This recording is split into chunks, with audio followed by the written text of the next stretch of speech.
ઝારખંડના સીએમ પદેથી ચંપાઈનું રાજીનામું। હેમંત સોરેને દાવો રજૂ કર્યો। ઝારખંડના મુખ્યપ્રધાન ચંપાઈ સોરેને આજે પોતાના પદ પરથી રાજીનામું આપી દીધું હતું। ત્યારબાદ ઝારખંડ મુક્તિ મોરચાના નેતા હેમંત સોરેને રાજ્યપાલ સીપી રાધાકૃષ્ણનને મળી સરકાર બનાવવાનો દાવો રજૂ કર્યો હતો। આ અગાઉ સત્તાધારી સંગઠનના નેતાઓ અને ધારાસભ્યોએ ચંપાઈ સોરેનના નિવાસસ્થાને બેઠક યોજી હેમંત સોરેનની સર્વસંમતિથી ઝામુમો ધારાસભ્ય દળના નેતા તરીકે પસંદગી કરી હતી। ચંપાઈ સોરેને રાજભવનથી બહાર આવ્યા પછી જણાવ્યું હતું કે મેં ઝામુમો નેતૃત્વવાળા ગઠબંધનના નિર્ણય અનુસાર રાજીનામું આપી દીધું છે। અમારું ગઠબંધન મજબૂત છે। તેમણે જણાવ્યું હતું કે સૌ જાણે છે કે હેમંત સોરેન સાથે શું થયું હતું।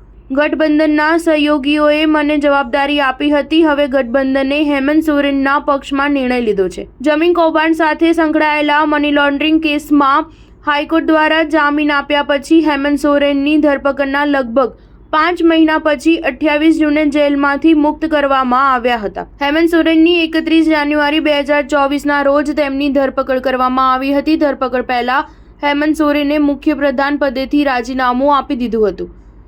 આ દરમિયાન સત્તાવાર સૂત્રોએ જણાવ્યું છે કે પૂર્વ મુખ્યપ્રધાન અને જેએમએમ નેતા હેમંત સોરેનને જામીન આપવાના ઝારખંડ હાઈકોર્ટના ચુકાદાને ઈડી સુપ્રીમ કોર્ટમાં પડકારશે। ઉલ્લેખનીય છે કે ઝારખંડ હાઈકોર્ટે 28 જૂને હેમંત સોરેનને જામીન આપ્યા હતા। સ્ટાર ન્યૂઝ 7 હંમેશા સચ્ચાઈની સાથે।